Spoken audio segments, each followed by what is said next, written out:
went ahead and we did go ahead and we're supposed to have Gabe Piedmont here on actually what is that Wednesday night 8 p.m. and we're gonna have the actual people up there in Colorado talking about the actual situation that's going on, the actual racist and anti-black uh, terrorist type of things that's going on up there with the actual ranch that they have going on as well too. So you guys make sure you stay tuned. You see those notifications, please go ahead and click those notifications and also retweet them out as well too. So like I said, we plan on having a pretty informative spaces going on this week as well too. We're going to start the actual Twitter space in just a second. I'm trying to let a few more people come in before we actually get started because like I said, we're going to be covering about 3-4 topics tonight. Definitely 3. If we have time, we'll cover the 4th one as well too. So I want to go ahead and get everything rolling on that as well too. So shout out to Tony, shout out to King Lion, you Black Idaho, Gabriel, Forsell, Professor. I see you down in the listener section. I know you're gonna come up sometime tonight. At least I'm hoping you're gonna come up there sometime. Dome, shout out to you as well too. So yeah, we're gonna be getting this thing rolling in just a second, y'all.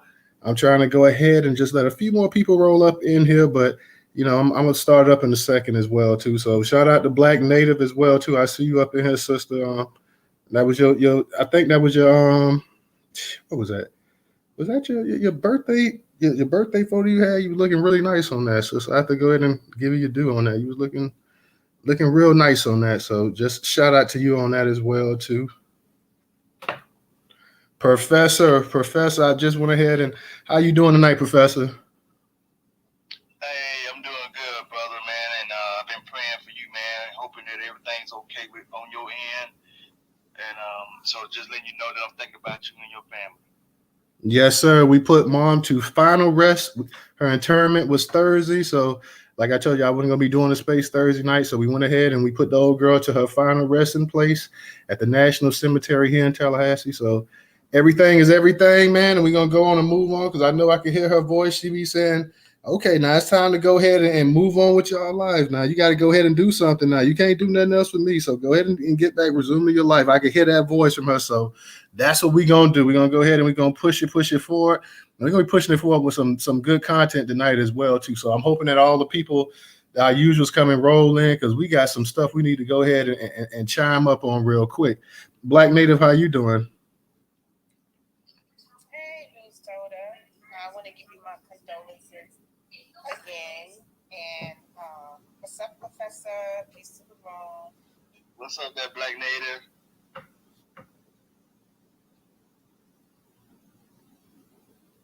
What's up, Black Native? You still there? I think we may have lost Black Native just for a second. So yeah, she'll come back and y'all. I just want to say, go ahead, Black. Go ahead, Black Native. I think she's back on, Professor. Oh yeah, I was just saying. Now my birthday is actually tomorrow.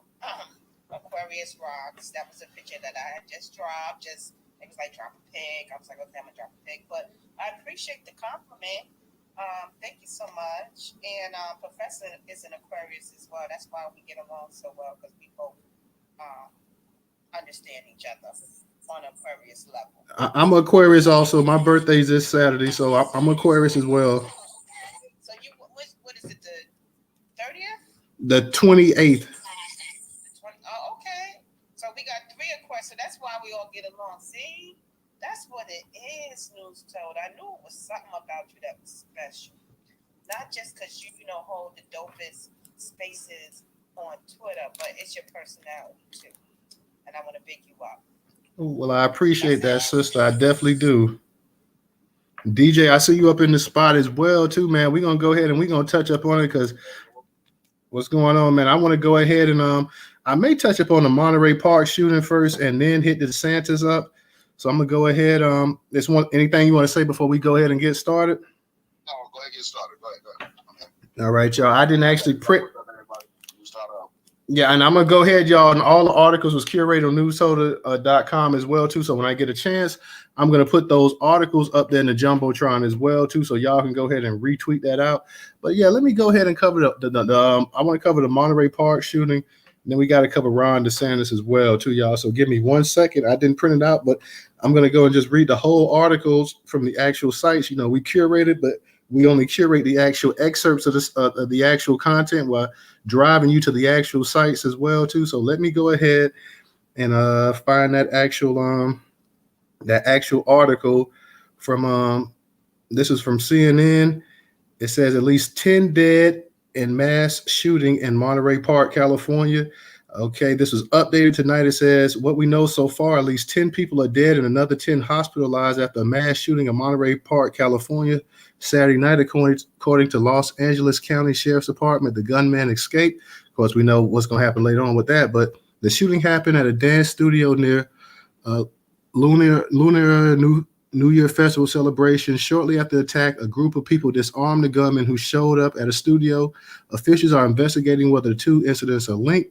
Later Sunday, authorities searched the van in Torrance, California after a standoff with the driver. Law enforcement sources told CNN the van was thought to be linked to the shooting, but officials have not yet confirmed the connection. Okay, let me go ahead and these articles, like, that's one thing about these articles on CNN, like, they just had the damn thing. Now it just kind of just moves and moves. Also, it says LA Times, person in white van who engaged in standoff with police died from self-inflicted gunshot wound.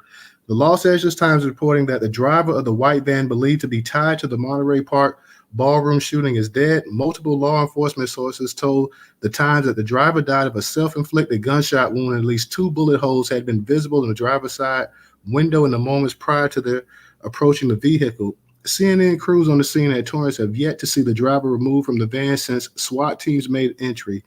Early Sunday, law enforcement sources told CNN's John Miller that preliminary information from the ground at Torrance was that the police attempted to do a car stop of a white cargo van, which fit the description of the vehicle of interest from Saturday night shooting in Monterey. As they commanded the occupant to exit the van, they heard and believed the driver might have shot himself. In the last hour, Torrance area community leaders held a news conference and referred questions about the fate of the driver and the incident's possible connection to mass shooting to Los Angeles County Sheriff's Office. Okay, so the actual driver looks like he went ahead and offed himself. And I know a lot of people have been saying online and stuff that the actual person that did this was an Asian individual. I don't know that to be, you know, totally for sure or not. I know people was saying that it was actually an Asian person that took place in this shooting, that actually did this shooting. Like I say, I'm not sure. I've been seeing people posting stuff online and whatnot, so I really don't know if anybody knows anything about it. Has anybody seen the actual photos of the actual shooter that they posted online or whatever? Please let me know. And y'all, the space is doing something right now. I'm not sure what's going on with the space. If y'all can hear me, let me know, because I can see it is freezing up right now at this moment. The space is actually freezing up some. So y'all just be on the case. And let me let everybody know, if this space does mess up, I'm gonna go ahead and I'm gonna start up another space as well. This exact same title. So just to let you guys know, because just a second ago everybody was like invisible. So hey, last night, bro, we was in black state of America space, black majority, and you know he fell asleep or whatever. So I was closed, and the mic kept muting itself. But he said it was on the device. He left the other device in another room, went to his room and fell asleep. So who the fuck was reading this damn phone last night? All the times I used it around. Yeah, I swear everybody just went like ghost like for a second. Like I can only see my actual profile, so everybody else was ghost up here. So like I say, if this thing messes up, y'all, we're gonna go ahead and we're gonna start another one, because I don't know. That could just be a warning just to let us know what's about to go on. I just touched up on that real quick, y'all. The actual Monterey Park shooting. We're already starting New Year off with another mass shooting. Bunch of mass shootings last year. We already in January is not even completely out, and we have another mass shooting already taking place. So not a good omen to start the year off. We know that the United States, more mass shootings happen here than probably any other place in the country. And they don't even mention all the mass shootings that take place, because it would cause such a state of depression if everybody saw this every single solitary day. So they go ahead and they really limit the actual amount of mass shootings that we see or we hear about in the actual media. outlets. So I want to go ahead real quick and touch up on the Ron DeSantis thing as well too. So let me touch up on Ron DeSantis. Of course, I know you guys all know DeSantis was making news once again. DeSantis continues to show his anti-black bias, whether he's trying to gerrymander voting districts here in Florida, he's coming up with his little woke act and everything else. Ron DeSantis is an absolutely nightmare. People, I don't know who's worse, him or Joe Biden. I know a lot of people would say that they'll vote for Joe Biden, or I personally won't vote for either one of them. But Ron DeSantis is a whole nother monster. You got to live here in Florida to actually know what this dude's capable of. So DeSantis, I know a lot of our people say that they rather vote Republican than Democrat. I say you should vote, basically be an independent, but that's just my say or whatever. Everybody's entitled to vote for who they want to vote for, but I'll be damned if I ever cast a vote for Ron DeSantis. I mean, just being honest here. But let me go ahead and touch up on what Ron DeSantis has been doing real quick here in the great state of Florida. You guys give me 1 second.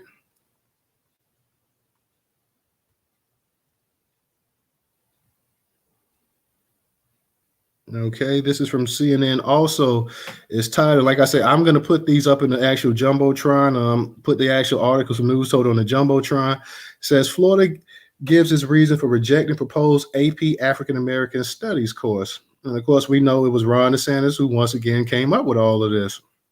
Florida rejected a proposed advanced placement course focused on African American studies because it included study of topics like the movement for Black lives, Black feminism, and reparations, according to a list of concerns provided to CNN on Friday by Republican Governor Ron DeSantis' office. The one-page document prepared by Florida Department of Education also questions the inclusion of certain Black authors and historians whose writings touch on critical race theory and Black communism. For example, the state objects to the inclusion of writing by Robert D.G. Kelly, professor of American history at UCLA, who warns that simple establishing safe spaces and renaming campus buildings does nothing to overthrow capitalism, according to the document. The state also said the course framework for the study of reparation, the argument to compensate Black Americans for slavery and other historical atrocities and oppressive acts includes no critical perspective or balancing of opinion in the lesson. So that's really what they want to get into. They want to throw all these other topics in there, but really they don't want to have this up in these honor classes talking about reparations. So this guy, like I said, he's a doozy right here. Let's go and continue. All points and resources in this study advocate for reparations, the document said. The state based its assertions of the course on an 81-page syllabus from February 2022. According to the list of concerns, their objections cover 6 topics of study, all in the 4th and final unit, when students study movements and debates. So they don't want to hear anything about no damn movements. They don't hear anything about anything that's going to challenge the actual system that Black people know. Anything that's dealing with Black empowerment, anything that's talking about Black repair, Ron DeSantis sitting his ass up here saying no to.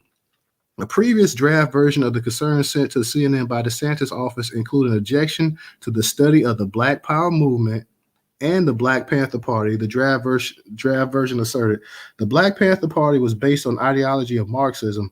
The goal of the BPP was to fundamentally change or overthrow the American government. However, in an updated version of the state's concerns, the reference to the Black Panther Party were removed and replaced with an objection to the study of Black queer studies.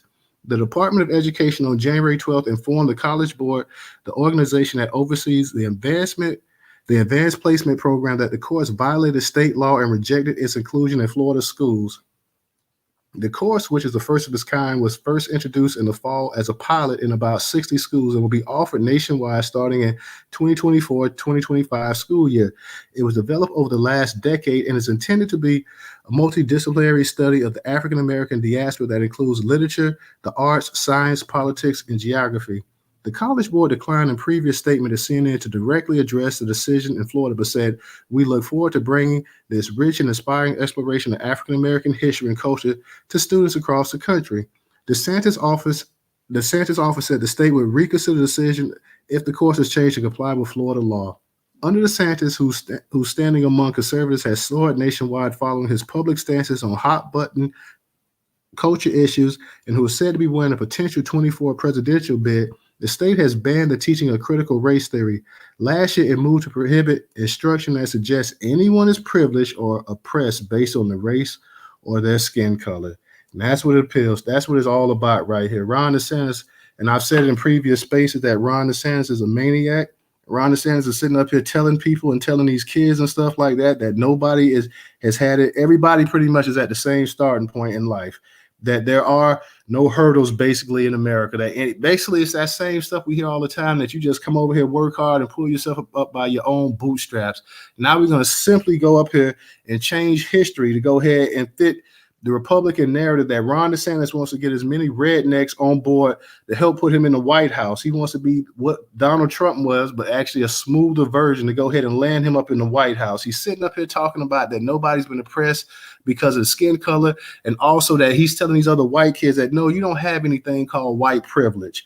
That's just a bunch of nonsense that the media is coming up with. There's no such thing as white privilege.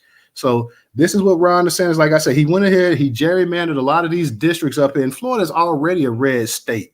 He went up here and he gerrymandered. You had some black congressmen that had been serving for a long time. He went ahead, he screwed over the damn, he gerrymandered their districts and stuff like that, and had a lot of them lose. Now, like I say, I'm no Democrat or anything like that, but right is right. You already control the damn state. You know, the state government is ran by Republicans. It was no need to go ahead and gerrymander something that you already control and already run. And now he wants to make sure whatever's being taught in school, you know, and these Republicans are supposed to be the same one that are anti-big government. Yet you want to sit up here and you want to control, you want to be big government in terms of what the kids are learning and everything like that. So Ron DeSantis is just getting warmed up. He's just getting started. He's going to use this to go ahead and get the actual MAGA support that Trump has. He's going to try to split that actual base. He feels if he can split that actual base and get a lot of these younger, more educated conservatives and stuff like that, that's going to lead him right to the White House. So it's all political theater at this point right here. And he's willing to go ahead. One thing I don't understand, you know, I don't really see how you can really and you know, I'm not in agreement here, but I'm not really sure what the point of having Black queer studies. What does that have to do with actual, you know, African American honors and stuff like that? So I'm not exactly understanding how the Black queer studies even get introduced into the actual curriculum as well itself. The actual Black Power movement definitely should be up in there. You should definitely be talking about the Black Panthers. You should definitely be talking about resistance and everything like that, reparations. But I'm not entirely sure how we got to the point that Black queer studies would also be included in this as well too. So like I say, I'm not a fan of him or whatever. That much I'm not exactly sure. So how that got put in there. I'm going to also touch up on the actual Umar Johnson, Brett Favre as well too. Guys, give me 1 second. Let me touch up on that as well too. Of course, we know the whole thing going on with Brett Favre and the actual, you know, the actual situation going on with him. And the actual funds that's been ripped off down there in Mississippi that was supposed to go to the actual poor people, welfare recipients and stuff like that. Now, Brett Favre, apparently he's been listening to, I don't know if he's been listening to YouTube or he's been on social media or whatever, but he's caught word that, you know, Umar Johnson has been saying some things about, you know, the way he's acted and how he's been irresponsible in terms of getting that money and screwing over a lot of people with the help of the actual government as well down there too. It's not just Brett Favre. Brett Favre couldn't get access to that money if he didn't have the state government actually assisting him as well too. So let me touch up on this real quick as well. This is from Black Sports Online, also curator Newstoter.com. I will put that in the Jumbotron as well too. It says Brett Favre threatens to sue Dr. Umar Johnson if he continues to speak about Favre stealing money from the poor people of Mississippi. There is some damaging evidence that Brett Favre knowingly used millions of dollars that were supposed to go to the poor people of Mississippi to help build a volleyball court for his alma mater. Since that revelation has come out, even more accusations of misdeeds have been levied against Favre. Favre sought Governor Tate Reeves' help to get state funds to pay for volleyball facilities that the former NFL star had vowed to personally fund at his alma mater, according to text messages the Mississippi Free Press obtained through a public records request to the governor's office. Of course, if you guys can remember, a couple months ago, we also covered this in the actual Twitter space as well, too, talking about this. In 2017, before Reeves was governor, the Mississippi Department of Human Services directed $5 million in temporary assistance for needy welfare families to, let me repeat that, y'all.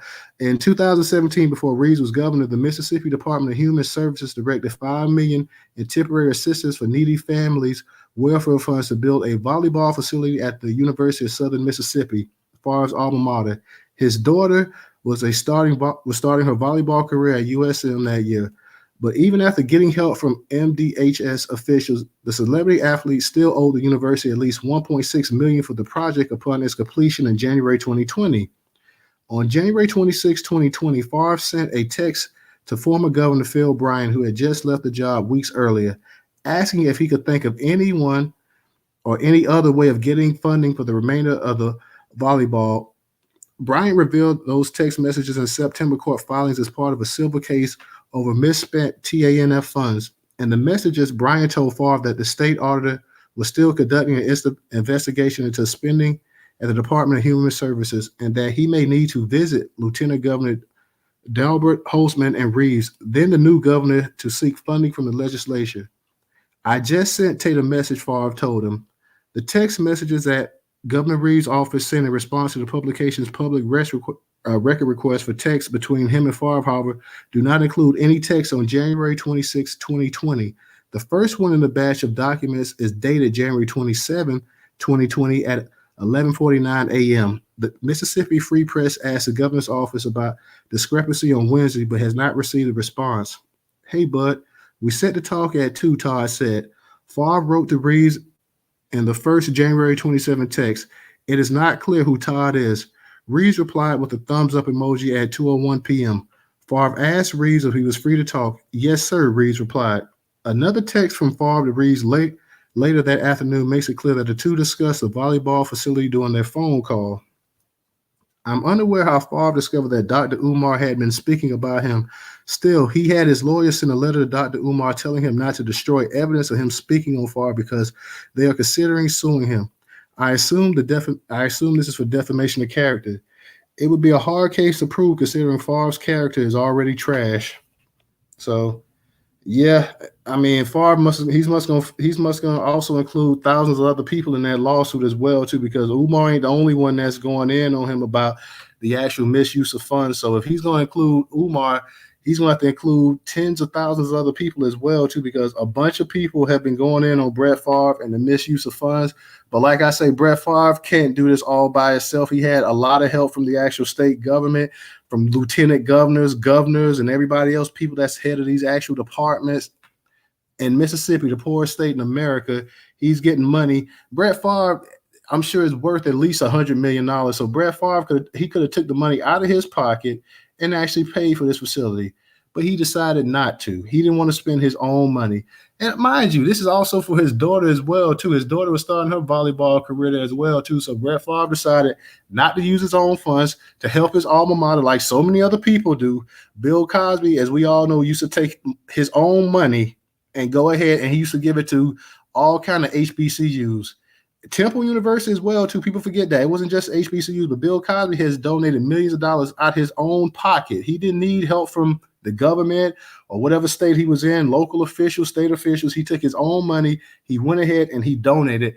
Brett Favre had the money to go ahead and donate it as well, too, use it as a tax write-off, but he chose not to do that. So Brett Favre is constantly still trying to look for a way out.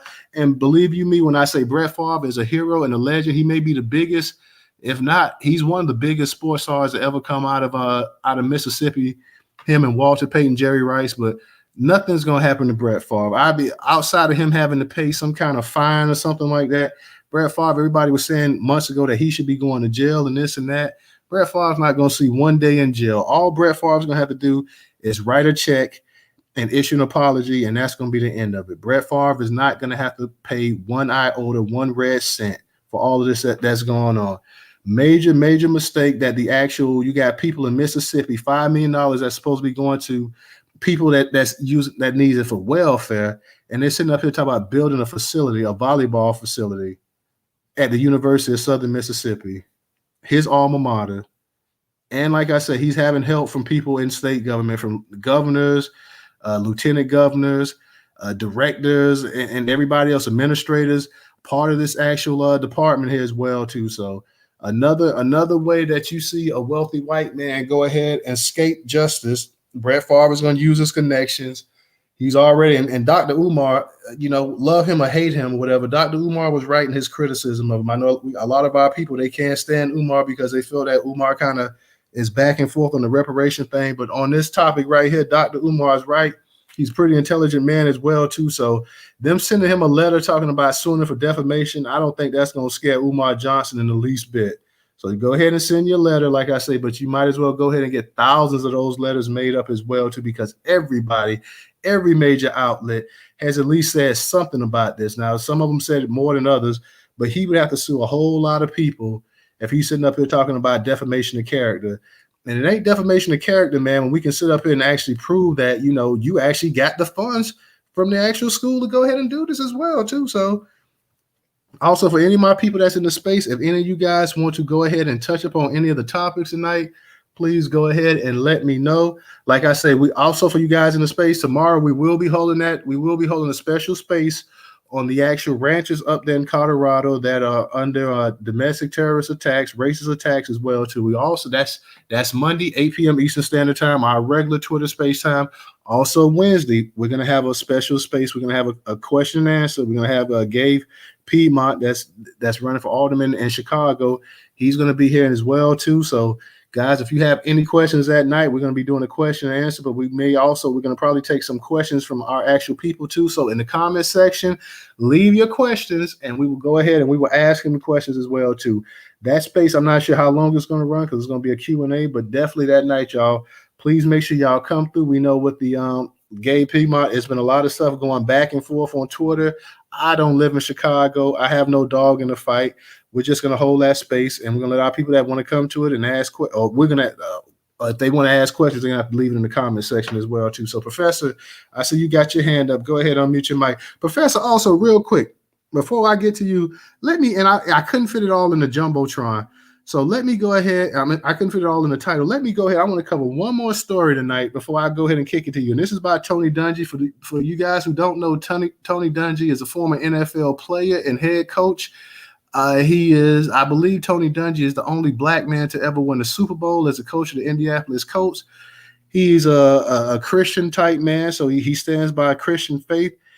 And, you know, he kind of caught a lot of flack this past couple days or whatever. He was at a march for life. He's against abortions, but he also made a comment too about, I guess, about transgender kids. It was something about a kitty box conversation. They talk about putting a kitty box, and it's something that Republicans been talking about, that people want to put a kitty box in men and boys and girls bathrooms and stuff like that. So we're going to touch up on that. That is an urban legend from my understanding, but a lot of people are upset with Tony Dungy as well too, because Tony Dungy he is anti-abortion. And, there's certain things that he doesn't believe in. So I'm going to touch up on that real quick, Professor, and then I'm going to go ahead and I'm going to kick it to you and let you go ahead and get your say in there real quick. Like I say, Tony Dungy, for you guys that don't know him, Tony Dungy is a former NFL player, coach, a man of great faith. You rarely hear people say anything about him, but there have been statements that he said in the past that people consider to be anti-gay as well too. So let me go ahead and cover this real quick.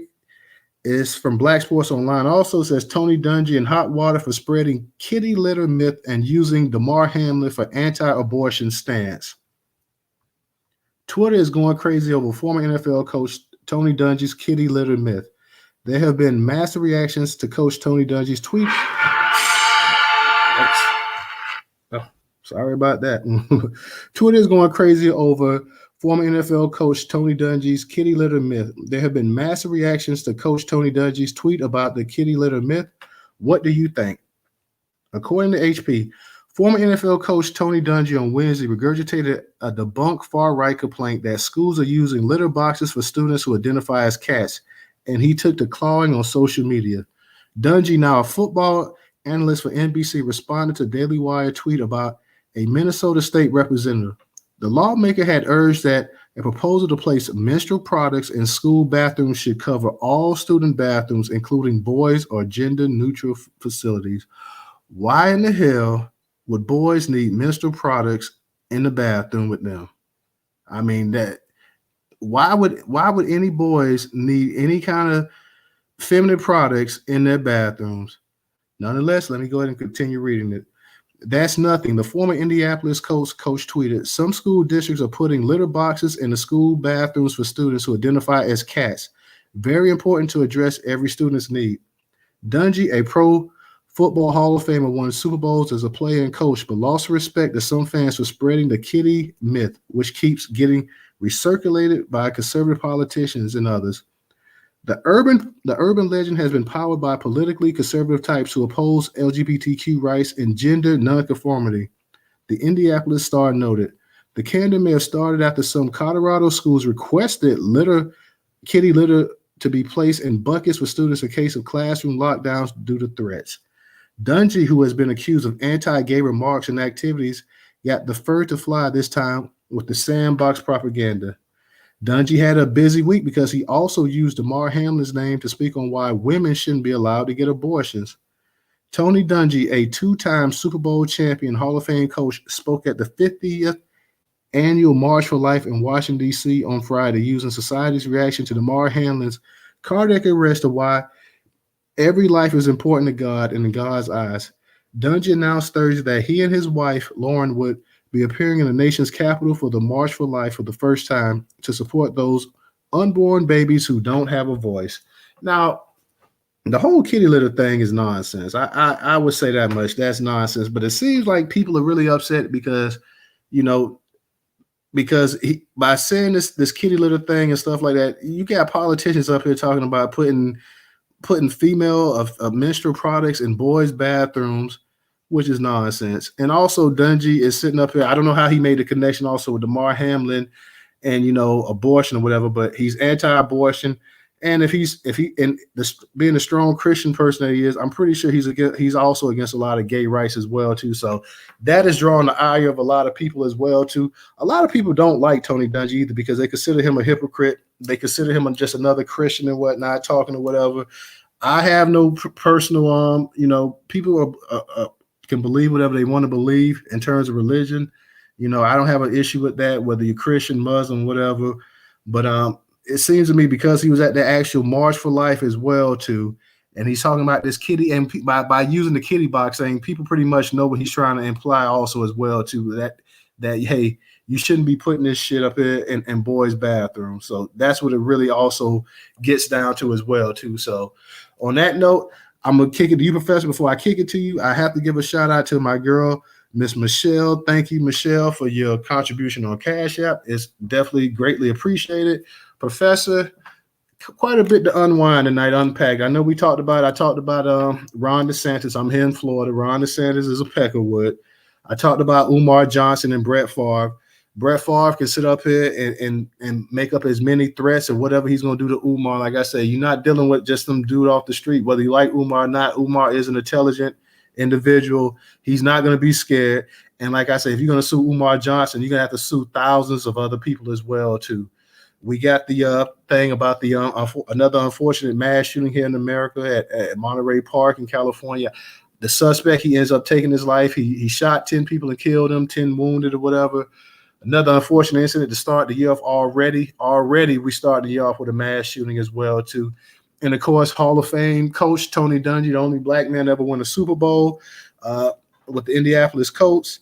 He made a remark about the kitty litter thing, people talking about putting menstrual products in all the school bathrooms in Minnesota, which is nonsense. I mean, I'm sorry. I was in high school, I was in elementary, I was in middle school, and there was no need to put any female feminine products in any boys' bathrooms because, we didn't use it. So not this whole non-conformity thing or whatever, I have a hard time with that as well too. I'm sorry. I mean, I guess it's to the point now that you can't even have men and women bathrooms, boy and girls bathroom. Everything is going to have to be unisex. You can't. I mean, you might as well just get rid of the actual men and women bathrooms and just have unisex bathrooms around here no more because you can't have it anymore. So, Professor and Black Native, go ahead and unmute your mic, Professor. Yeah, thank you, there, Newstoter. I will yield the mic to Sister Black Native right there. Okay, go ahead, Black Native. You got it. Oh, we still have gentlemen, so chivalry didn't die. Appreciate it, Professor. Let me just speak on this thing that's going around. People are tweeting it. I guess it's transgenders saying that young boys and men can get menstruals or periods. Now, I don't know when did that happen, when did it start, and where, if it is happening, where is it coming out of? That's one thing I need clarification. So yeah, that's the thing now. So with the unisex bathrooms, they've started that in New York years ago. They have unisex bathrooms. Where I'm at in North Carolina, they said no. You know what I'm saying? We're not going to allow men dressed up as women go into women's bathrooms where young girls and women are exposing themselves. We're just not having it. So a lot of the music industry and sports, they decided to boycott North Carolina because North Carolina stood their ground. So I know, what's his name, Dungy? I remember him. That's his prerogative. We're not going to keep playing games with these people. Like, what do they think? Like, we don't know the difference between a boy and a girl? Like, this shit is getting ridiculous. So that's my opinion on that. Dr. Umar Johnson and Brett Favre. Brett Favre got some fucking nerve. Why he only coming after Umar? I question that. So that means you're actually listening.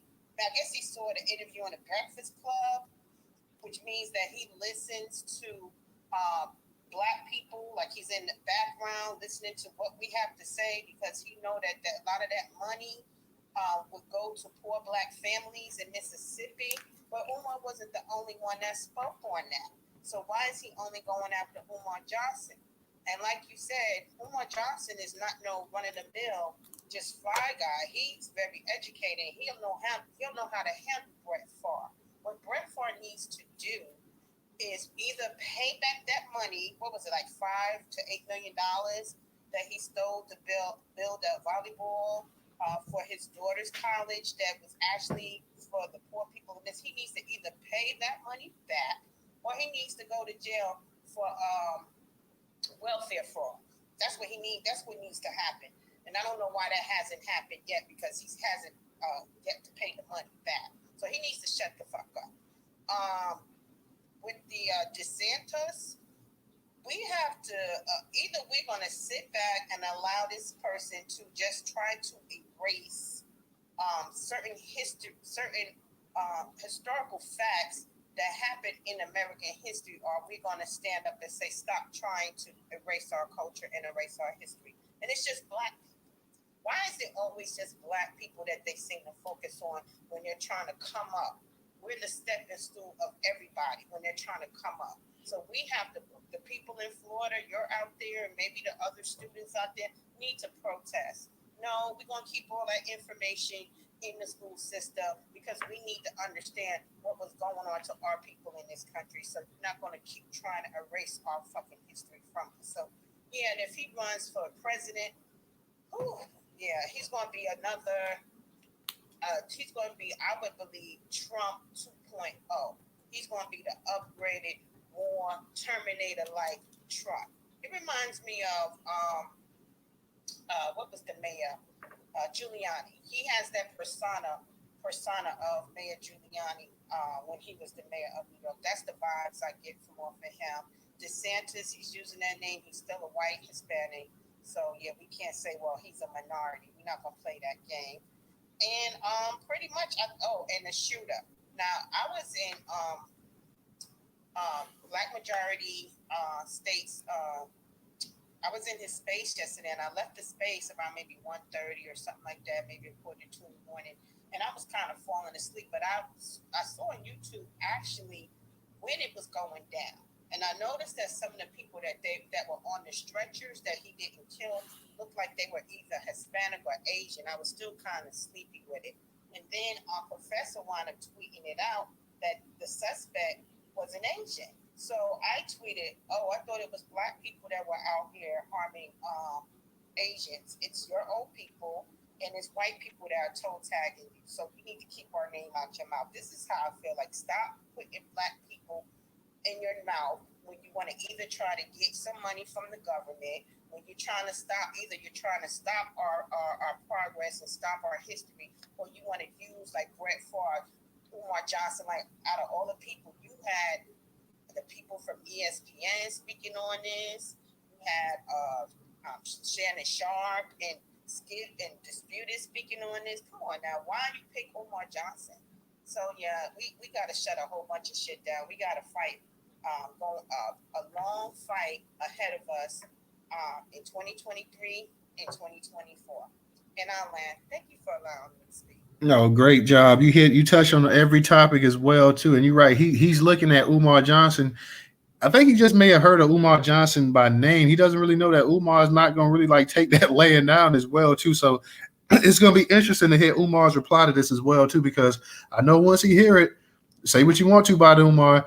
Umar got he's got a mouthpiece on him as well too. So he's gonna go ahead and he's gonna fire some shots back at Brett Favre as well too, and probably tell him to go ahead and file it. So it's going to be, like you say, ESPN, not to mention his own newspapers in Mississippi are the ones reporting it as well too. So is he gonna hit them for defamation of character and everything else as well too? And kind of hard to hit somebody for defamation of character when all signs are pointing to, hey man, you did play a part in this as well. You did know about this and you did take this money. So he's got the money. Go ahead and cough it up. He could have, and they've been talking about this story for years. Brett Favre could have went ahead, wrote that check, and this would have died down. The media would have helped it die down because he's Brett Favre. He's in Mississippi, whatever. It would have been forgotten about.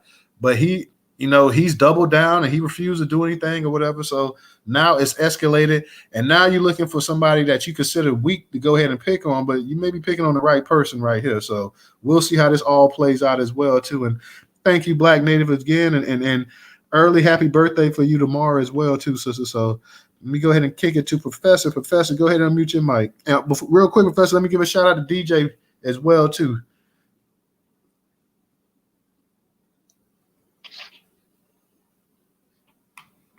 Yeah, thank you, Newstoter, man. Great space as always. I will say with Governor DeSantis, I was looking at him trying to explain what it is that he was trying to explain. Didn't make any sense to me at all. I'm not surprised what he said because it sounded so ignorant. On this, whatever this is, he called himself trying to get passed or trying to ban from the Florida education school system. I don't know, y'all. I looked at this guy and I said, this guy is just making up stuff. You can tell he was just making it up as he was talking. And it seemed like to me, the Supreme Court or somebody on the federal level should get involved in this to shut this stuff down. This stuff is ignorant that these folks are trying to pass, these CRT bills, all this stuff that they're trying to pass called the Vote Act. It's ignorant. You're trying to basically keep out Black American history. That's really what you're trying to do. So I think somehow or another we need to get the federal government involved in this and take this over, because as we see with these state governments, they are doing some of the most ignorant stuff with these CRT bills. And it just don't make any sense. None of it makes any sense when they try to get up there to explain it to the population. I mean, I don't know what Governor DeSantis was really trying to tell us when he was up there talking about it. It just seemed like to me you could tell he was just trying to explain away Black American history. There you go. In regards to Brett Favre, I will say this brother needs to go to jail. And by the way, I'm using the term brother loosely because I'm trying to be nice tonight. But he needs to go to jail, and he needs to be some kind of way. He needs to pay for the crime. He needs to pay. He needs to pay back the money. He needs to be locked up. I mean, I'm sorry, we can't just allow people to take money away from people that need the money. Mississippi is the poorest state in the union, and this guy took money. He took money from people that really need it, and it's like the people in Mississippi are the ones that's in the leadership don't want to hold him accountable. And I guess it's because of the fact that most of them were involved. So if you hold him accountable, you'll have to hold everybody else accountable too. So I guess that's why we're not going to get any justice in regards to Brett Favre. He's going to probably just get away with it. He might not have to pay any kind of fines. He probably won't spend any time in jail. But once again, as we're seeing in the United States, it's a lot of hypocrisy when it comes to what Black America gets charged with, and then, of course, what white people don't get charged with when they're out here doing the same type stuff. We just see a lot of hypocrisy. In regards to the Monterey Park shooting, from my understanding, this guy, this Asian male, I think is the suspect. They haven't changed the story. From what I can tell, it seems like the story is still saying that it is an Asian male that was involved in the shooting, that did the shooting. So you can only go with what they have put out there, and that was the sheriff put that information out there. They haven't changed that story. So therefore, it looks like it's going to be an Asian male that did the shooting. Now, with that being said, they passed this anti-Asian hate crime bill. They did that right away when they felt like Black America was attacking these folks. And what they're not understanding is when all this stuff was going on back 2 years ago with Asians being attacked, it was actually majority white people that was attacking them. It was mostly white people that was attacking these folks. Somehow or another, they flipped it to make it look like it was dark-skinned people that was doing it. I don't think these were, and from what I saw the videos, it was not. I think our people, the Black Americans, it was probably these non-FBAs as far as the videos that they were showing of Black people that was attacking some of these Asian, and I don't know the whole story behind some of those videos, but I think those were non-FBA people that they were showing in those videos, not actual Black American people that was attacking Asians. But they pushed this bill through for these folks, and just like you pushing these bills through for other groups, I still can't understand why we can't get a anti-Black hate crime bill passed. And I think all I keep hearing is that we can't do something with the name Black in it. It's what I keep hearing, and I'm not quite understanding that. So are they saying that they can pass a bill that says maybe African American? Because I guess that would probably include some white people who maybe come from South Africa or whatever, right? So, because I'm just wondering why you can't pass a bill that has the name Black in it. See, I don't get that. But we know what it is. They just don't want to do anything for Black American people. They're trying to find any kind of way to neglect the people that should be getting all of the services in this country, that our ancestors helped build this country. This is our country. And you're giving away stuff that belongs to us, to other groups that we fought for. So I want everybody to just think about all this stuff that's going on. There seems to be a lot of stuff that's happening. I know we got the issue with the brother out there in Colorado. It's a lot of issues that we're going to have to try to deal with. And the only way we're going to get through all of this Black American family is going to have to be unity. That's where the Black American family is going to survive, because they're trying to hit us from every, you just think about it, just all kinds of ways they're trying to bring stuff at us. You know, they're hitting us from all kinds of angles. And so we just gotta bring unity to this, all of this. Only way Black America is going to be able to make it is we're going to have to stick together. We're going to have to be on code. Just like every other group is getting on code for all the issues that they want done. Same thing with us. I'm going to lay my plane there. All right, Professor, let me ask you one quick thing before you, Ray, I'm going to get to you guys. So you got Hey, Tyler, could you drop me down? I could barely even hear y'all. Okay, let me go ahead. One quick thing, Professor, before you go, what do you feel about the whole thing with Tony Dungy going on? And like I said, Tony Dungy was at the March for Life thing, and of course we know when he's talking about that kitty box, he's really talking also about a lot of this stuff they talking about putting menstrual things in actual boys' bathrooms and the whole transgender thing and this and the non-conformity. And I'm just I'm really lost at this gender binary thing. This stuff is like speaking like it's just is beyond me. So if you don't mind touching on that real quick, and I'm gonna get to Ray and I'm gonna get to Gabriel, but if you don't mind, just the whole thing with Tony Dungy. Now Tony Dungy, sometimes he's made comments and stuff like that he's been attacked by the actual LGBT community because they feel that he's actually a racist, even though Tony Dungy's always fought for diversity and everything else.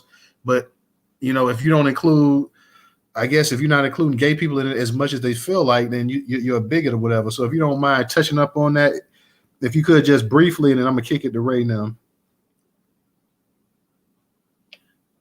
Tony Dungy, one thing about him, y'all, he's significant in Black American history because he was the first Black American coach to win a Super Bowl, and I think that's 2 times he's won that Super Bowl.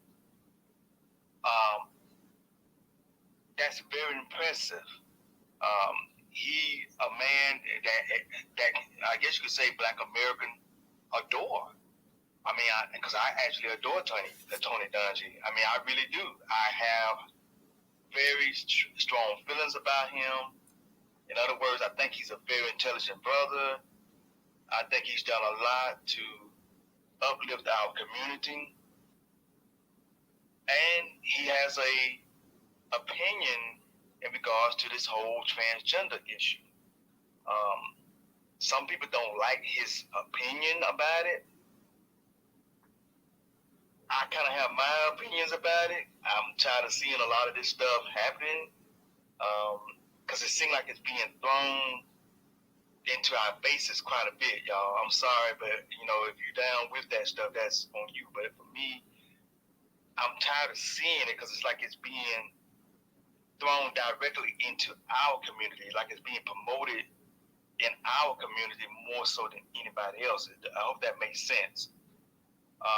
But it gets under my skin because it's always, if you look at the movies like Netflix, you'll see our people being portrayed in certain ways. Particularly Black men are portrayed in a certain way. Like we have to be in the homosexual realm of things. I don't get that. And I think Tony Dungy, in a way, understands that Black men are being portrayed in a way that's not good. Not saying that I'm knocking the people that's into that community. Now, I'm not knocking you. I just don't think you're supposed to portray our community as being all like that, is what I'm saying. So I really don't have an issue with what Tony Dungy is saying out here. The brother has an opinion on things and on life, and some of us might not like it, but hey, I have no problem with him talking about abortion rights, man. Black America, we don't need to be involved in abortions. We need to make sure we keep our babies alive, okay? Just being honest. The transgender thing, to be honest with you, with the whole bathroom issue, they need to keep them out, women's bathroom. Young men that dress like women, I don't think you should have them going up in a woman's bathroom. They're a man. They might be confused or whatever, but you can't have them going up in a woman's bathroom. And vice versa. A girl that wants to be a man, you can't have her coming up in a man's bathroom. Somewhere, y'all, we have to draw the lines with all of this. And it's being, like I said, it looks like it's always promoted mostly within our community. And that's what I'm trying to find a way to end. Because first of all, I want people to know that I'm a heterosexual Black man a strong, intelligent black man that believes in taking care of family, and I will get in your ass if you disrespect me. And I'm a warrior. Say that again. No slow-mo. And when it comes to these white people out here that keep disrespecting us, I'm all about getting out there on the front line to take these folks down because they keep coming after us in ways where they're pushing us. See, they pushing us to the point that they want us out here to just take them on with violence. Because look what they keep doing. They keep coming after our people, like the brother out there in Colorado. See, that's on my mind right there. How they keep coming after that brother out there to take his land. See, that's what we got to be on. We got to be on that. And we got to be warriors to take on these people. This transgender stuff, to me, is interfering in what we supposed to be out here trying to get done.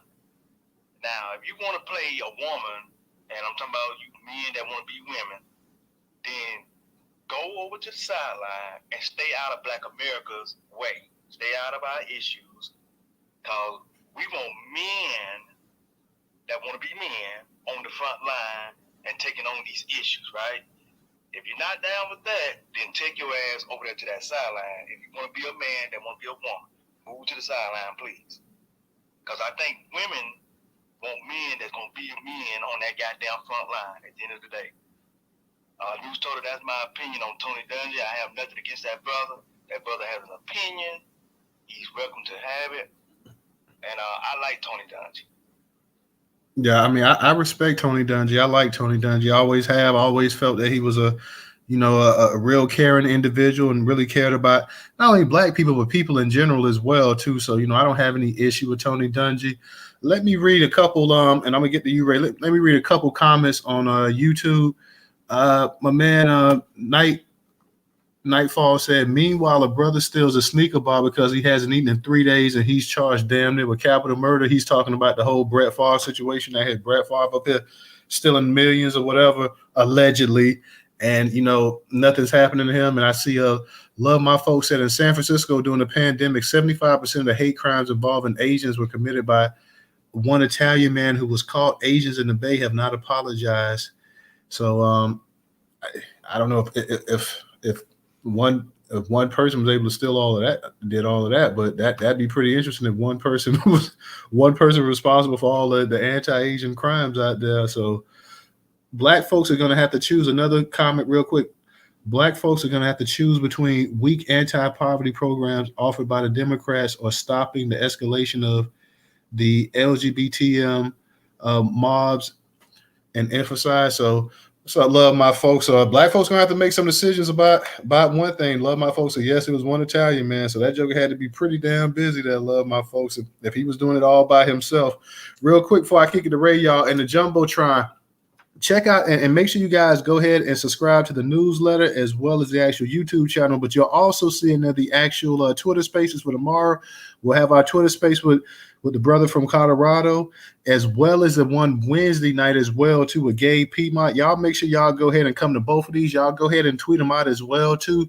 Make sure y'all click on the notifications so you guys know. You already know the time is going to be 8 p.m. Eastern Standard Time. So y'all pretty much already know that anyway. So make sure y'all go ahead and y'all retweet that out to your people as well, too. So we can have us a nice little dialogue and crowd and whatnot.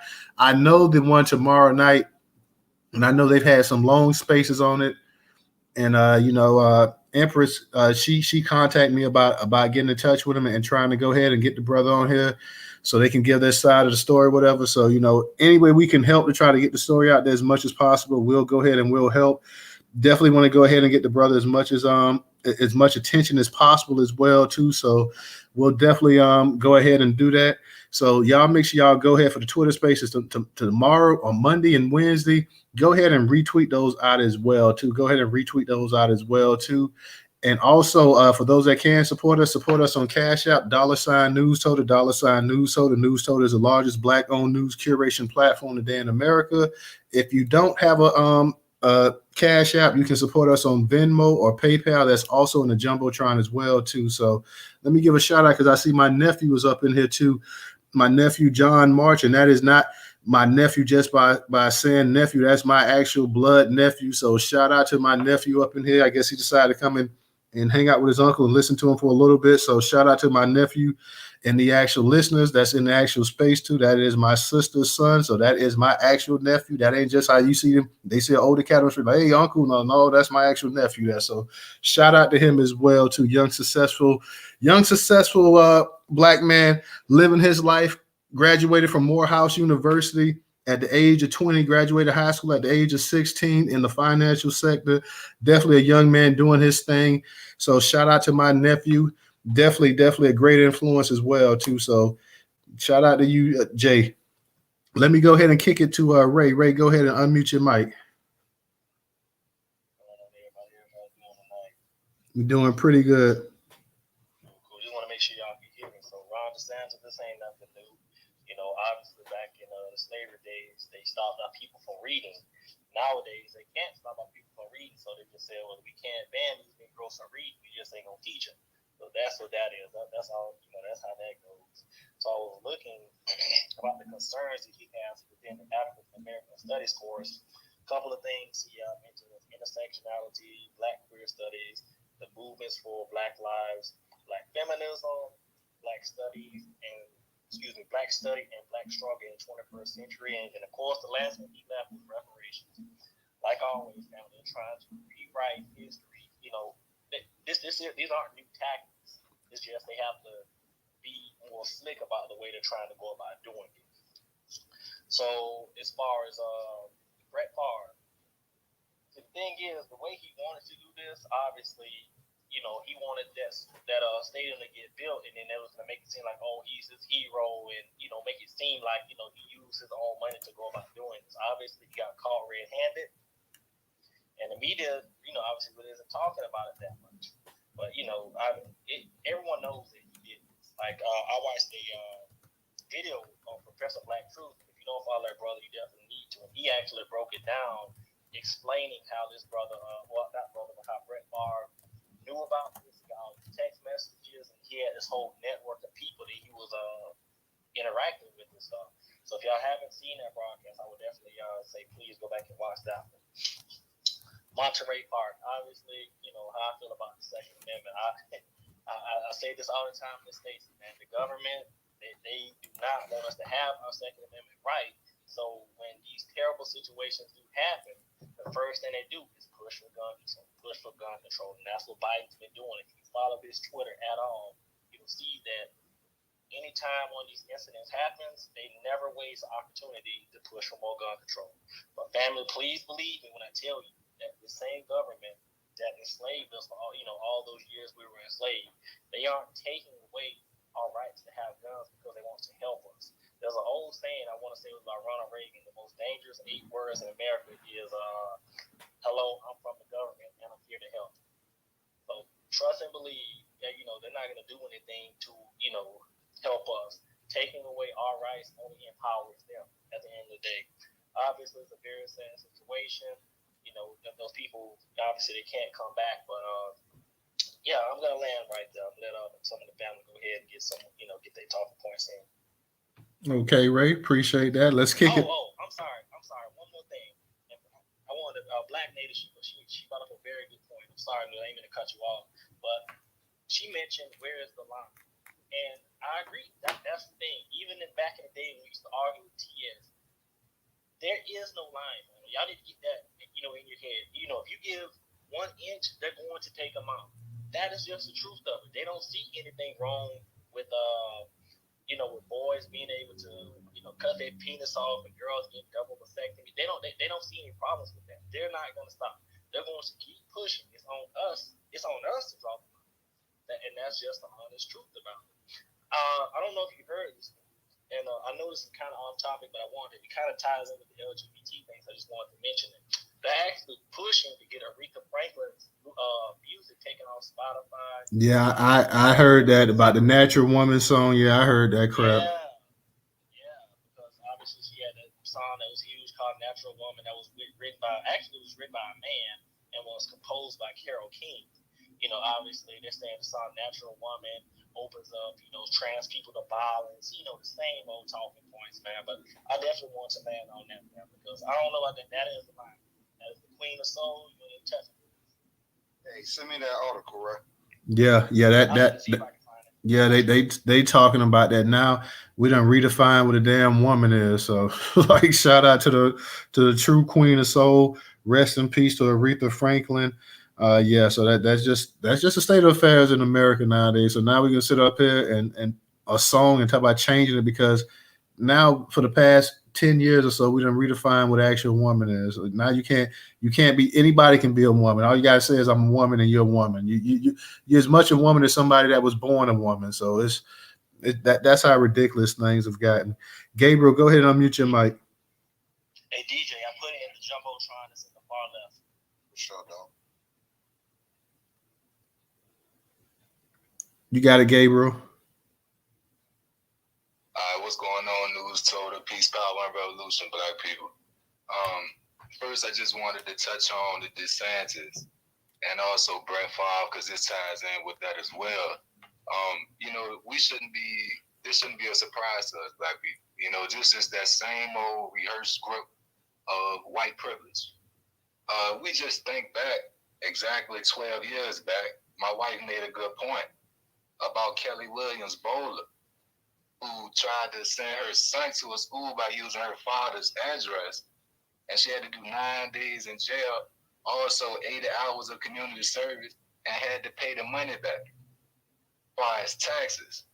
So you mean to tell me it's nothing other than white privilege that they allowing Brett Favre to continue to exist when he stole $5 million from poor people who needed that money urgently for his daughter who is well off. The school is well off for a volleyball court that a lot of well-off, prominent people can use for some money that poor people needed. Also, him paying attention to Umar Johnson just blatantly shows you how close that white people, these culture vultures, are to the pulse of our culture. How close they are paying attention to every goddamn thing that we do and say because they know that it's close to that revolution. They know that it's close that their time is up. Also, with Tony Dungy, he ain't say shit wrong. Again, somebody else said on here, they hate men that want to be men, goddammit. They want men to be fools, clowns, girls, women, emasculated. They don't like men that's standing up on their feet and not standing or living on their fucking knees. Tony Dungy ain't say nothing wrong. I got an article out called The Gayetization of Our Children.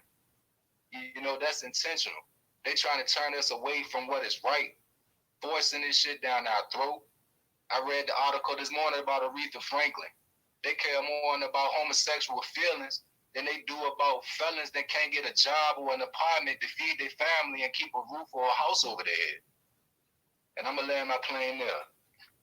All right, Gabriel, and like I said, I can't disagree with you saying that Tony Dungy drew the ire of these folks. For one, Tony Dungy was out there at these the march supporting life. He's against abortion because he's supposed to be a Christian, unlike the actual reverends and stuff you see that's always with the Democratic Party that's supposed to be reverend this, reverend that, but talk about, I personally don't think you should have abortion, but I don't think the government, like, man, you're a damn preacher. Either you for abortion or you're against it. I mean, forget what your political party tells you. Either you believe in abortion or you don't.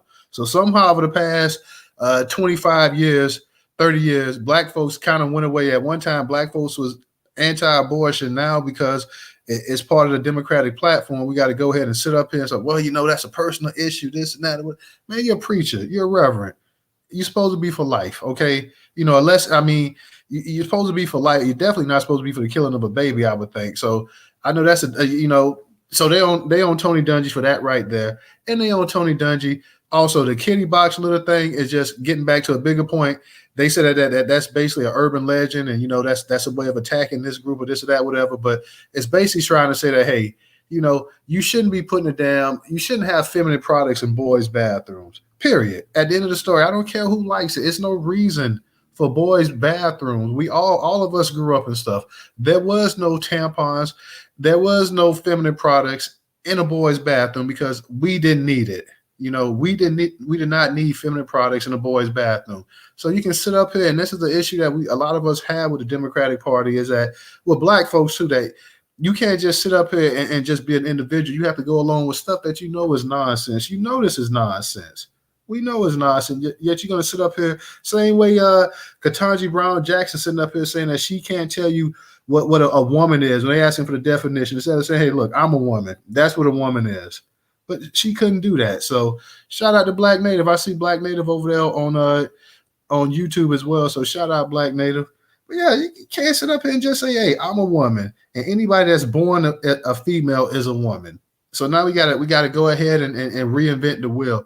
Also, this thing, I'm gonna kick it to you, Black Pressure. This thing with Ron DeSantis, I found it interesting when they were talking about the actual part of the thing, that the issue they had about the honors and stuff like that. When they started talking about Black Power movements and stuff like that, Black Power movements and reparations was a thing that really got them, really got that axis grinded right there. When they started talking about that, they first put the Black Panthers in there, but then they're like, well, you know, let's not go ahead and get on the Black Panthers. Let's go ahead and put in Black queer studies or whatever. I have no idea, and it's not to be offensive to any group, but I don't understand how, you know, really, I mean, in terms of, if you're talking about the historical impact of Black people in this country, I'm not exactly sure that, I mean, tell me, I want you to go ahead and draw up this curriculum and show me all of the actual contributions, you know, what Black queer, like you barely putting Black people up in these damn studies. You barely giving Black Americans they actually do. So how are you going to go ahead and add a whole chapter, you know, a Black queer and stuff like that? So I'm really a little bit confused on that aspect of well either. I'm not trying to disrespect anybody like that, but I'm just a little bit confused on that as well. Like, how are you going to put Black queer up in an AP honors or whatever when you barely don't even talk about what actual the contributions Black Americans made? So that's my thing right there as well. So, but I just found it interesting that they went ahead and they attacked anything that had to do with the power movements and reparations. And they sitting up here talking about, well, you can't sit up here and say that one group is oppressed or whatever, basically, and you can't come up here and say that another group has privilege or whatever. And you're sitting up here, you're like, man, have you seen the damn wealth gap in this country? Have you seen the actual amount of Black people, the life expectancy of Black and white people? Do you see the home values of Black and white people? Do you see the kind of medical treatment that Black and white people receive? And you're sitting up here talking about that you can't sit up here and talk about privilege when one group has been privileged from the time they got here as compared to another group, and you're sitting up here talking about there's no privilege in this country? That's nonsense. Black Pressure, go ahead and unmute your mic. What's up, Black family? News, Ray, DJ. Hey, I'm gonna keep mine short, but Ray hit it out the park when he was talking about how intersectionality wasn't new. Actually, if you go back, you take your time and go back. Malcolm X spoke about it. In his time, they didn't use the word intersectionality. They called it in-betweenism, but he went to great detail about it. And talking about Aretha Franklin, like you said, News, and everybody else, where do you draw the line? Like, really, I know we've talked about it before. It's going to get to a point where things are so ridiculous. We laugh at it now because it is nonsense. Do not be surprised, I promise you. If I drop dead tomorrow, remember I said this. Do not be surprised where pedophiles will be protected under the law here pretty soon, and I'll land my plane there. Nothing at the current state of how things are going, nothing will really surprise me at this point in time right here. Like I said, I just don't see how you can sit up here and with a straight face sit up here and saying that, you know, everybody, that there's sexes in the world. There's a male, there's a female, and you can't sit up here and say that you can choose what sex you are. Maybe you felt at birth you should have been born something else from what you actually are, but you can't just sit up here and change your sex because, hey, today is a day that you're tired of being a male or a female or whatever, and just sit up here. And then not only that, get upset when people don't accept it. Now you can get in trouble, and you get fired from jobs. People can sue you and this and that because you don't call them by their correct pronouns and stuff like that. I mean, like, when does it stop? Like, now you have to sit up here A 6'3", 250-pound man, you got to sit up here and call him miss or something. I mean, when does it stop? Does it ever stop? I mean, it's getting worse and worse here. Ray, go ahead and unmute your mic, bro. I agree with you, brother. It's gonna basically piggyback on what you and Black Native said. It's about to be people 6'3", 250 pounds, the Super Bowl ring. We gotta call them man and all this other mess. That's just ridiculous. I was just gonna say, like I was gonna say before, there is no line. That's the thing that we can't worry about. We're basically kind of sitting on eggshells, trying not to offend anybody. But at the same time, these people are attacking our legends. They're attacking Aretha Franklin, trying to get her music taken off. They have, these type of people in our schools, trying to teach our children. We have these type of people doing drag shows, and calling it family-friendly events. When they walk around with fake breasts and, their booties out and all this other stuff. As long as we don't say anything, they're going to keep going as far as we let them. That's just the truth about it. Not that long ago, Malcolm X was trending. I figured, okay, normally, random things trend. So I clicked on it, and basically it was an LGBT site, organization, whatever you want to call it, and they were saying that, who doesn't know that Malcolm X is bisexual? And they had all these very, just nasty things that they were just saying, and this is me and Malcolm in a three-way. What? We cannot let them attack our legends. At some point, there has to be a line. And until we draw it in the sand, they're going to keep inching over it. And I agree with Black Native 100%. Eventually, pedophiles are going to be a protected class in this nation. That's why they, have things going on like, what was it? That happened not too long ago. It's slipping my mind right now. But basically, I'll think about it and I'll come back up. But basically, yeah, they're trying to protect pedophiles. So, I know what it was. Saying, that this adult identifies as a child. There's no reason why an adult won't identify as a child unless you're trying to get children. They're saying, my childhood was taken away because I found out I was trans at a late age. So now I identify as a child. No. A line has to be drawn. That is it. If I got to stand on that alone, I will. That's the lane I lay in there. All right, Ray, as always, definitely some good points that you definitely touched up on as well. I see Tata is up in the spot. We got Tata, Black Native, and Black Pressure. Tata, how you doing tonight?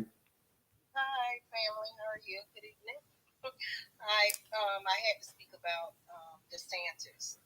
Being that here in Florida, born and raised in Central Florida, and I work for the Central Florida Workforce Development Board here in Orlando. So at first when DeSantis came, into office, I was like, during the pandemic, he was doing some good things as far as how, the vaccines were going, the jabs and all of that. So it was a lot of people's choice here in Florida, whether they wanted to do that or not. And so, a lot of people, was losing their jobs, right? And then being that I for the state, we had that choice. Even though they wanted to pay, everybody $300 to get it, but we had that choice. And then he shut down, the workforce, and we were all working out of home, which most of us still are. Okay, so that was a check mark for me with him. And then the don't say gay teaching, the kids in elementary school, with this gay agenda that they have going on. So that was another check, for me. I'm like, okay, I'm kind of feeling him. And then when he was, on board sending those, the illegals to Martha's Vineyard, which I wish he would have sent them, back home across the border or whatever. So I was like, okay, I see some things that he's doing. So after this election, when he got up on stage and he just did like he just changed, like, with this woke thing he started talking about. He kept talking about this woke thing. So I'm like, what is, he's, shifting. And so I was like, let me read up about, Ron DeSantis, because he's from Florida, from Jacksonville, And his DeSantis is an Italian name. His dad is from Italy. He have his 8 great grandparents they were all born in Italy.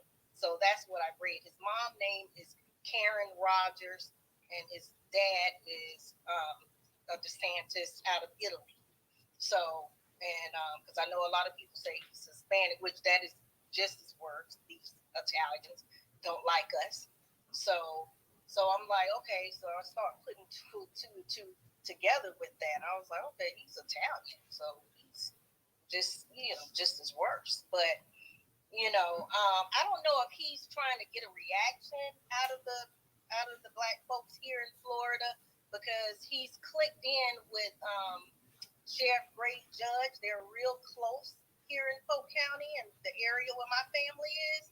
A lot of people hear about Sheriff Grady Judge on social media, but they're really real good friends. And I know Ron DeSantis came out with that, where we can't protest and, or they gonna, arrest people for doing that. So, and, they just really clicked in, and I don't know if they just want a response out of a lot of the black people here and a lot of black families where I'm from here in Central Florida, right in that Polk County area. It's a lot of black people in that area where Sheriff Grady Judge run this area here.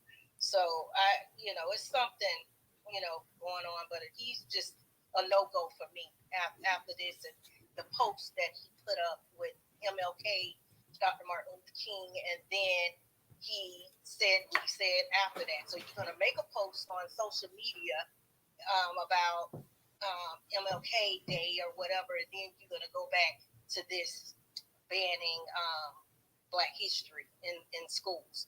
So I'm just keeping my eyes out, but I don't know, people here, they haven't been saying much about it. I look on social media, which a lot of people around here be on Facebook, but I haven't heard anything, about anybody's reaction about it. So, and as far as Brett Favre, Umar is going to give him a run for his money. He's just made Umar even more relevant, where the white society is going to be paying attention to Umar, so he's going to get a whole bunch of more likes. So he's really going to be relevant now on that side. So, but that's all I got. I just wanted to comment on that. Well, thank you, Tata. Pleasure hearing you as always. And you're right, Umar. He's really just gave Umar some motivation. Umar's definitely gonna go in. He ain't finna let this slide right here. He doesn't know. He just went ahead and gassed Umar up. Umar's gonna go off when he hears this. Right.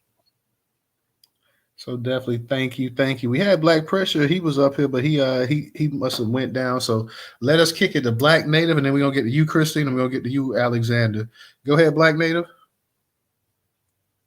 Yeah, I had wanted to kind of piggyback off what Ray was saying. My phone was dead, so I had to charge it back up. With this, the transgender, men now being able to experience, having their periods and all this nonsense that they're trying to shove down our throats. I was watching this cartoon. I didn't know, it's kind of an adult cartoon, I gather now. On HBO Max, and it's called Velma, which is one of the Scooby-Doo characters. She has her own show. They have her as being an Indian from East India. And that show, if you don't know it, if like a kid was just to tune in and watch, she and Daphne got some type of relationship. They kissing, tongue kissing. It's just all kind of homosexual shit in the cartoon. They got one of the characters is he's his mother's black, his father's white. He's kind of feminine in it. So the only black character who's biracial, he's feminine. So this is what they're doing. And like he said, if we don't stop this shit, because now you have them, some of them are claiming to be animals. like, in their past life, they was a zebra or a cow or, an aardvark or whatever. So they running around dressing up in costumes and having orgies, I guess. I don't know. These people are degenerates to me, dressed up like animals and claiming that they're animals. So now, now are we supposed to now accept a person who believes that there were a cow in their past life? So now we gotta now recognize them as a cow when we see them as a human. This is what they're doing. This is all kinds of sexual confusion, blur the lines, Sodom and Gomorrah. This is what we're dealing with. And these are people in high places that control the media that's pushing this narrative. And for them to go after Malcolm X, oh, hell to the no. Like he said, no, you're not going after our leaders. And it's always the gay community. And I'm wondering who's really post, because a lot of it is always an attack on Black women or Black men. That's who the focus is. It's always an attack on us. They don't go after any other race of people when they come with the propaganda. It's an attack on a Black family. They don't want to see Black men, Black women create Black children because they know that.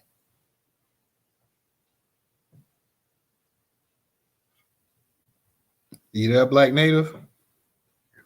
I think she may have hit the matrix real quick. We'll see if she comes back in a second. Yeah, I think she may have hit the matrix real quick. Black Pressure, I know you was up here and then you had some issues as well too. You want to go ahead and speak real quick? Yeah, I was just thinking about what we were speaking about earlier, just to let everybody know. And I know Ray had brought it up. You'd be surprised that the rumor about Malcolm X and him being gay, that was actually started by a Black man. I can't think of his name. Y'all check behind me. I used to know his name. He actually wrote a book and said that Malcolm X was gay, and it was covered up by the Nation of Islam, a bunch of COINTELPRO nonsense.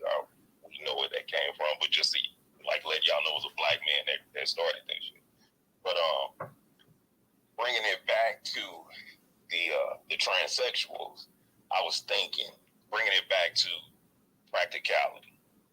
Like, I only had one child, and of course there's a male child. He's grown now, but I could just imagine the family, like DJ, not DJ Ray, and anybody else in the room who has young female children. I could just imagine being in some public place, and my 10, 11, 12-year-old female child has to go to the restroom, and she goes, and she comes right out and says, "Daddy, I was in there, and man, there's a woman, looks like a woman, and he pulled his fingers out and started peeing."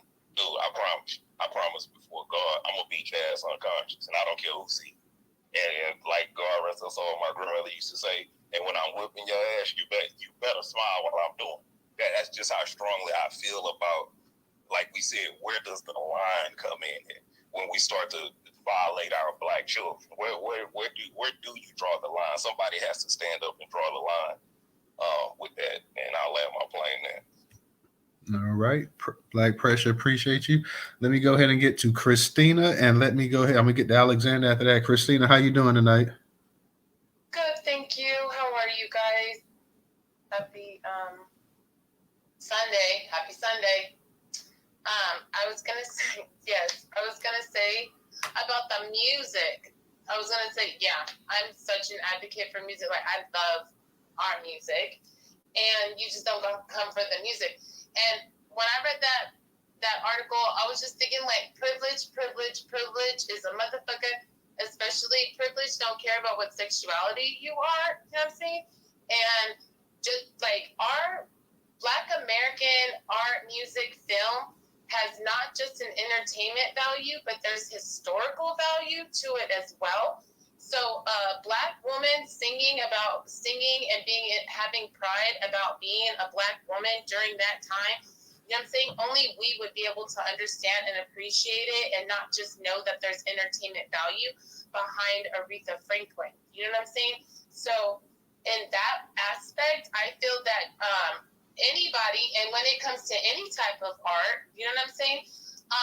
Beauty is in the eye of the beholder, and there's a lot of privileged people throughout American history, and now it's gone international. I see, you know what I'm saying? That like, you don't get to take away strange fruit. You don't get to take away fuck the police. Like, that's our music. And if you don't like it, you get to change the station. That's all you get to do. You know what I'm saying? But you don't get to decipher what music stays and goes, determining on how you feel today, when our music was made for a reason, based off of the history and what was really going on during that time. You know what I'm saying? You don't get to take away what's going on.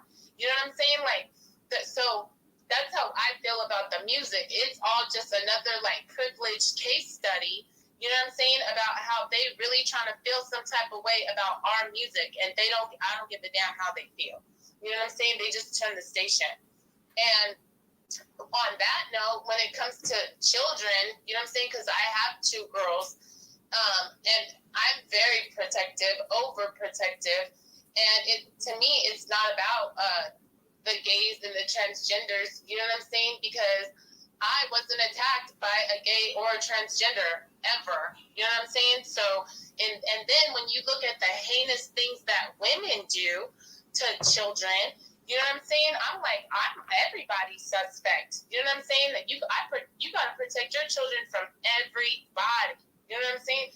So, and that's the part where I just land my plane with that. You know what I'm saying? Like, don't nobody get like special treatment at all when it comes to my children. I know how this world is, and the minute, you know what I'm saying, you really try to let your guard down because so-and-so's a good person, and you really, no. That's the motherfucker that's gonna hurt your child. So I'm not, I land my plane. Thank you. All right. Thank you, Christina. Let me go to Alexander. Alexander, go ahead and unmute your mic. I have a question for Tata about Ron DeSantis. I was going to ask, since you're down in Florida, like 2 weeks ago, I think, Ron DeSantis appointed Christopher Rufo from the Manhattan Institute to the college board. So maybe this was already in the pipeline. It was going to happen sooner or later, but they're saying that it violates the state law and it has it has no educational value. And I was wondering, since they passed those bills, did they say, like, did it mention, like, I don't know, white fragility, or did it mention, like, equity or something? I'm not entirely sure about that. I'll let Tata, because I'm here in Florida as well too, but I deal with so many different news things that I be honest, I can't really keep up with it. Tata, if you know anything about it, you go ahead. No, the only thing I know that what he was trying to pass as far as the not teaching the AP, Black history, that didn't pass. So I haven't read up on other stuff. There's so much. They got so much going on here. I can barely keep up too. But I know that hasn't passed. The judge shot that one down. Yeah, but they did ban it because it came out of the State Department of Education down there for the AP African American Studies. Mm-hmm. And what you're saying, what? They passed it, or? No, they banned it. Yeah, they banned it. Yeah, they did. They banned it. Mm-hmm. But they were saying it was because it's violated the Stop Woke Act. Oh, okay. No, I have to read. Okay.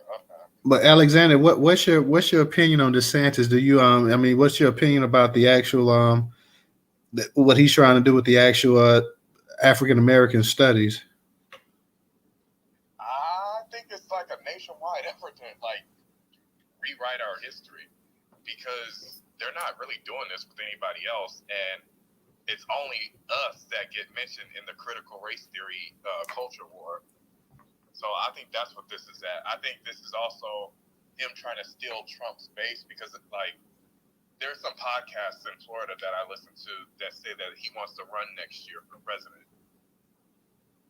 So like he's like a presentable version of like Donald Trump, is what the word is on him. Here, DeSantis is 50 Huh. right now with Donald Trump, so they're telling him you would be stupid not to run in the polling. Hold on, Christina. Hold on. We're going to get to you. Don't come off the mic. We're going to get to you. That's another thing, y'all, because a lot of times we're starting to have now, like a lot of people coming off the mic and stuff like that, and it's kind of putting other people behind the ball or whatever, and then people are getting upset if we tell them, like, hey, wait your turn and stuff like that. So to kind of keep down the actual fuss in here, we're going to, when you have your hand raised, just go ahead and keep your hand raised. We'll go ahead and we'll get to you. But we're having a lot of issues now with people coming off the mic and they want to respond and this and that or whatever. So just be patient. We'll go ahead and we'll get to you.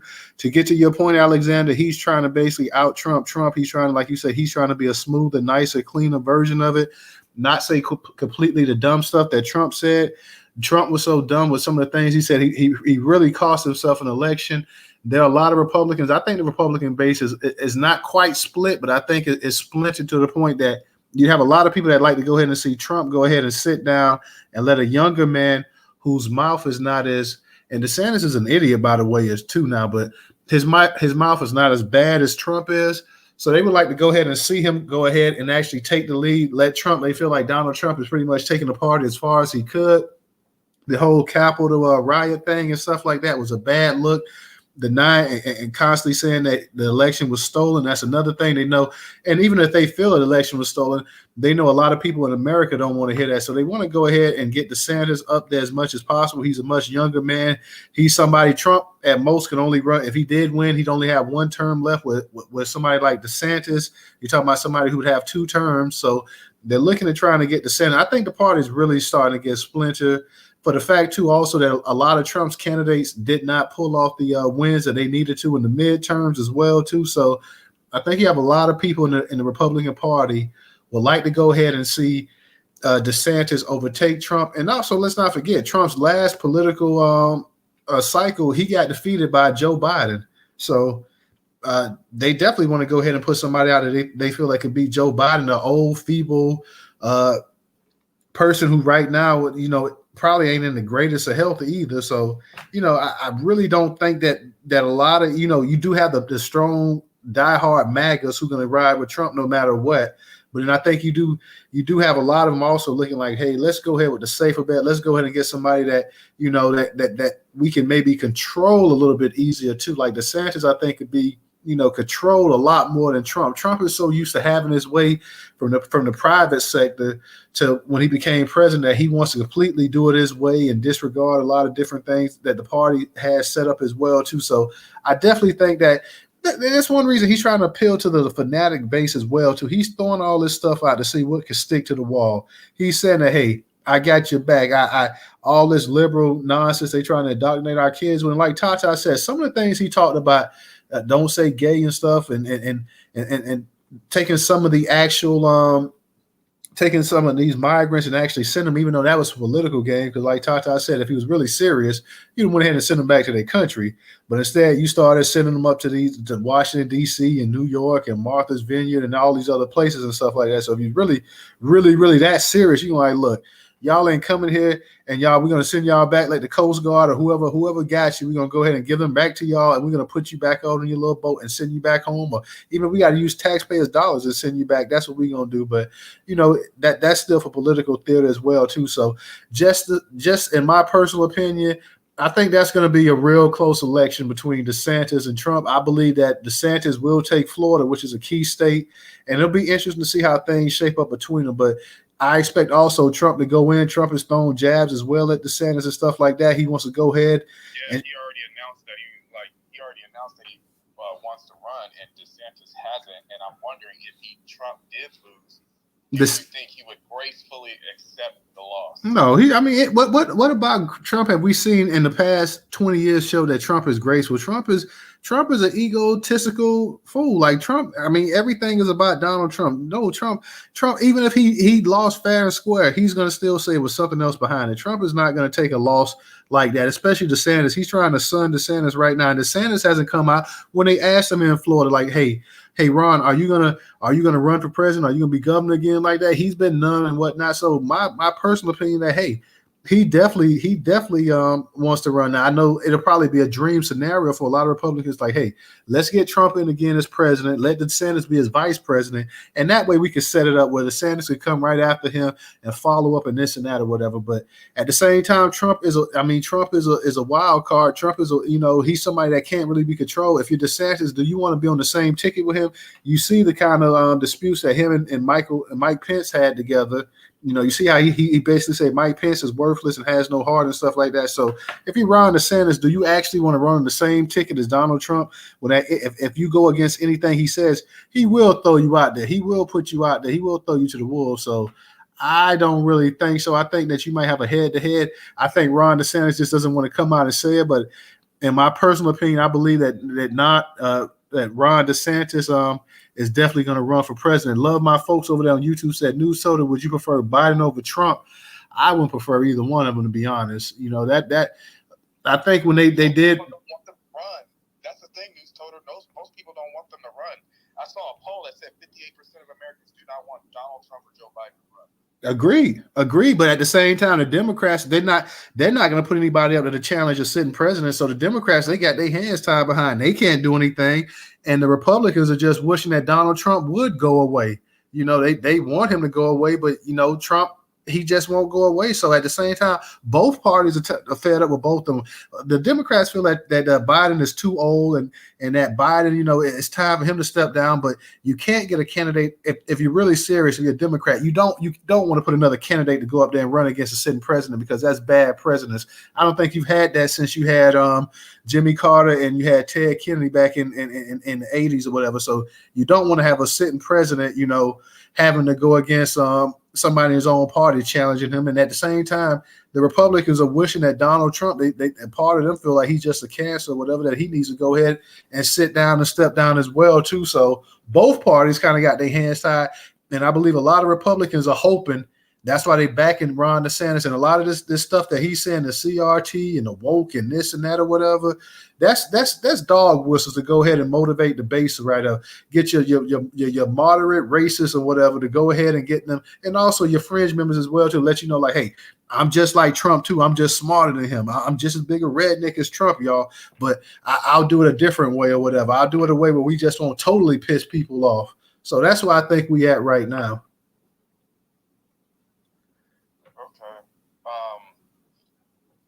I land my plane. I don't have anything else to say.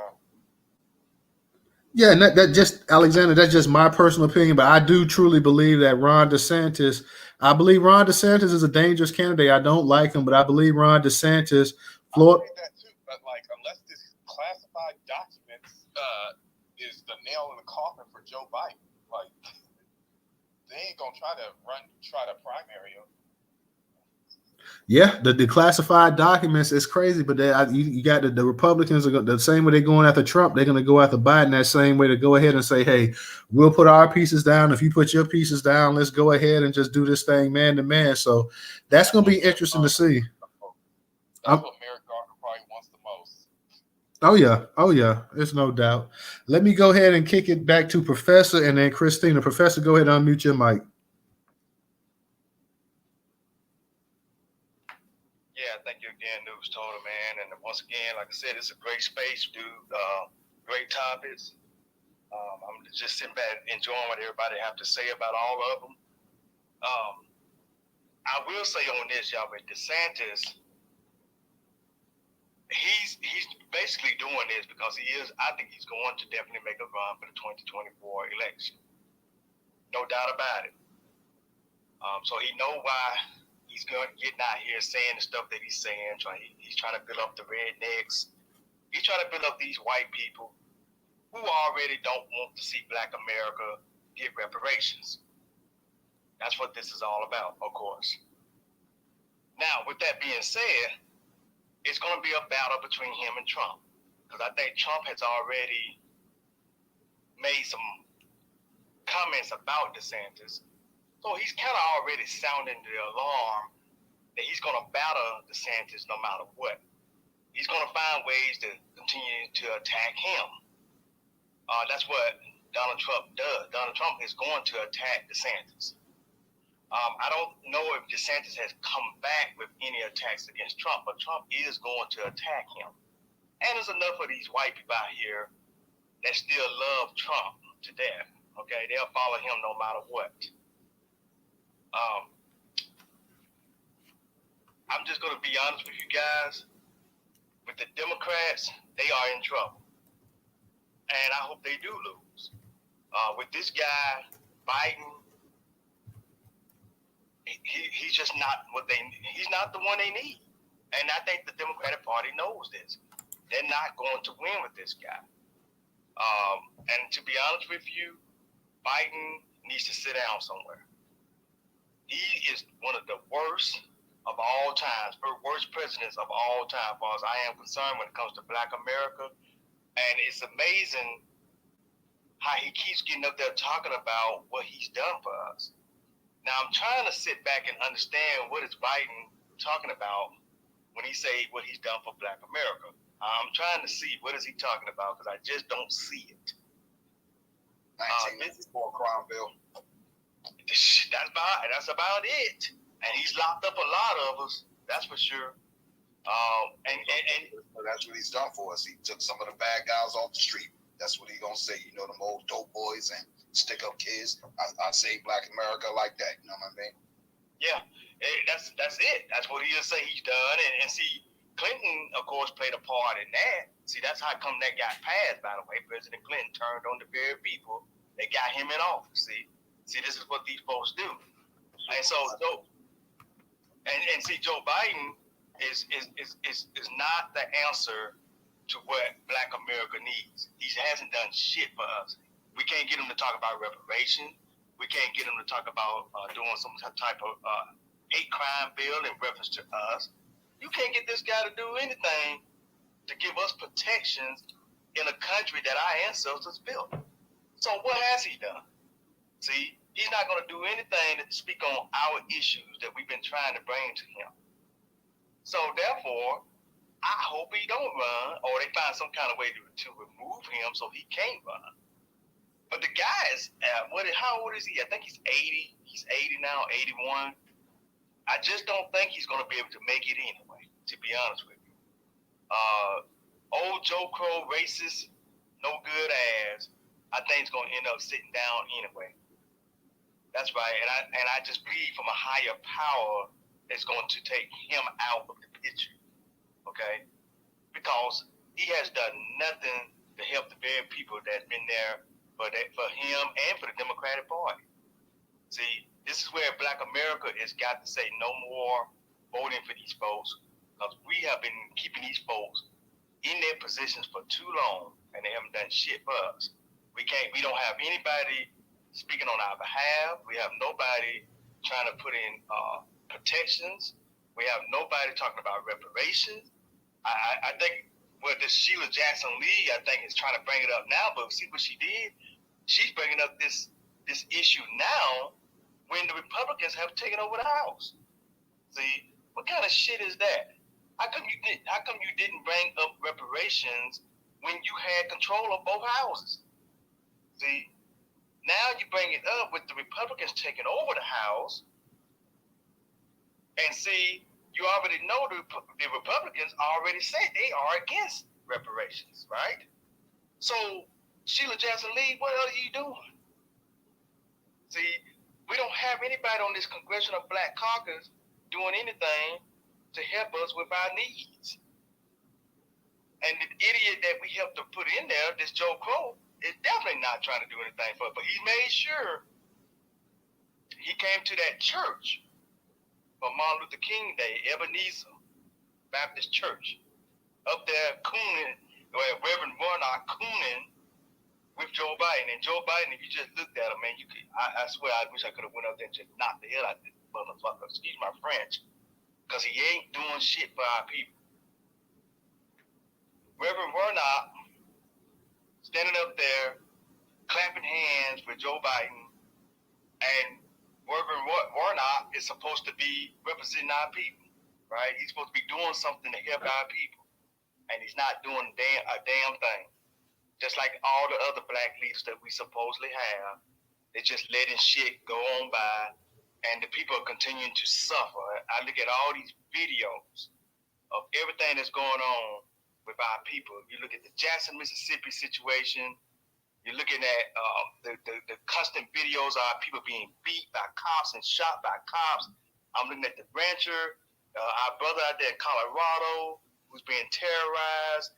Yet we don't have anybody saying, let's get Black America some protection. But you go and pass Asian American hate crime bills. They are not the group that's being terrorized. I mean, it might be some getting hit here and there. So what? God damn it, y'all came over here trying to be in good with these damn white folks. That's what you get. But Black America, we are the foundation of this motherfucking shit. You understand? The group that should have protection in this country is us. See, and nobody's trying to give us what we're supposed to have here. That's right. You're supposed to be giving us protections. But you gonna give Asian Americans a bill? Hell, you motherfuckers came over here. You came over here and you've been trying to get in and slap these white people since you've been coming over here. Okay, that's your damn fault. Asian Americans, that's your fault. Yeah. You and these damn Browns and all these folks that keep traveling over here or migrating over here, taking resources. This is all your fault. See, whatever happens to you, you did it to your damn self. See, because you shouldn't have came over here. That's how I feel about it. Shit, don't come over here. Hey, if your folks getting beat down and getting harassed and getting called names, you came over here in this shit. Because look, Black America has told you for years how these motherfucking white supremacists operate. So family, we got a lot on our plate. And this whole charade with DeSantis and Trump and Joe Biden, all the motherfuckers are in cahoots together. We have to remain independent of these parties. Don't vote for a party, vote on policies, okay? Forget the damn party shit, because both parties are have been playing Black America for years. So therefore, it's all about being independent and voting on policies. I land my plane there. All right, we're gonna let Christina and Tata be the last speakers for the night, and then we're gonna go ahead and close the space out. And tomorrow night, y'all will have our space with the actual Colorado rancher. So y'all make sure 8 p.m. Eastern Standard Time. Y'all go ahead and y'all check us out. Christina, I'm gonna give you a minute, and I'm gonna give Tata a minute. Then we're gonna close the space out. So go ahead, real quick, in a minute or so, and say your final statement. Okay. I was gonna say that shit. Okay, I was gonna say that with the whole CRT, like CRT is a college level course, but they're using that, and actually it started in Texas with 3 white teachers, and they started changing the curriculum or trying to. And Florida jumps off of the back of Texas a lot. You know what I'm saying? With a lot of their racist policies. So that's a little confusing. They talk about Florida, but really a lot is going on in Texas. And nationally, it's called the 1776 Project PAC that endorsed 300 candidates across the nation for the school boards, because the members of the school boards is what determines it goes in the school books ultimately. You know what I'm saying? So they are trying to change the history. You know what I'm saying? Again. And I was going to say with DeSantis, he literally was setting up Black people to get arrested for voting. You know what I'm saying? And just so he could go on TV and say that there was voter fraud. You know what I'm saying?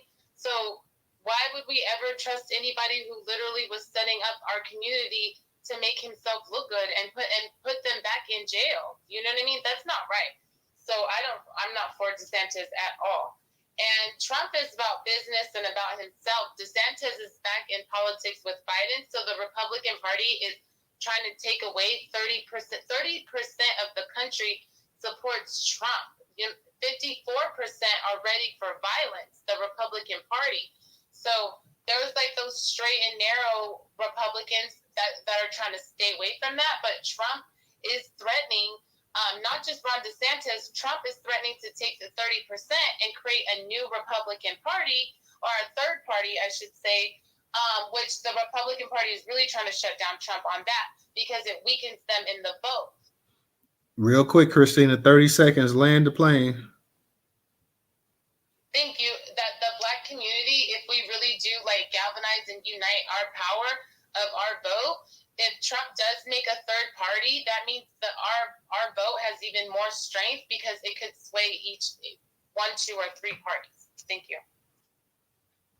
All right. Thank you, Christina. Tata, I'm going to let you go ahead and get a minute or so, and then we're going to go ahead and close the space out tonight. And like I said, we'll be back tomorrow at 8 p.m. Eastern Standard Time for our actual interview with the actual Colorado ranchers. Go ahead, Tata. Yes, I'll be pretty quick. I just wanted to say, Professor, you did that. I agree with everything you said.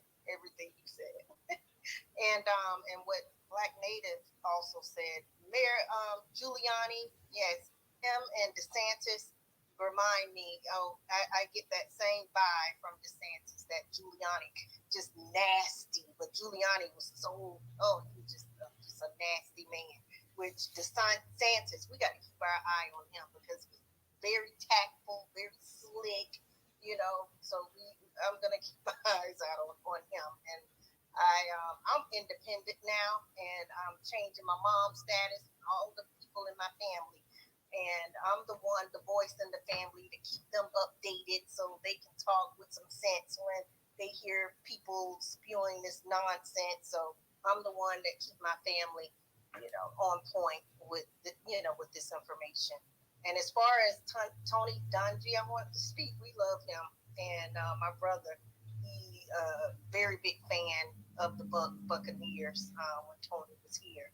So he was a great guy. And, Florida, Central Florida, we love him. And that's pretty much it. All right, Tata, I appreciate you tonight, sister. Thank you for contributing to the conversation as well, too. Guys, I'm going to go ahead and we're going to get ready to close this space out for the night. We definitely will be back tomorrow night, like I say, 8 p.m. Eastern Standard Time. So you guys just go ahead and make sure when you get those notifications, y'all go ahead and y'all click on it. You click them and for the reminder, whatever, so you can go ahead and be updated tomorrow. Should be a pretty good space. We're planning, anticipating. So you guys make sure you come out. Let's hear the actual, show some support for the actual Black ranchers up there in Colorado and the hell that they're going through. Let's go ahead and try to show them as much support as possible. Get their story out there as much as possible as well, too. Very interesting to see.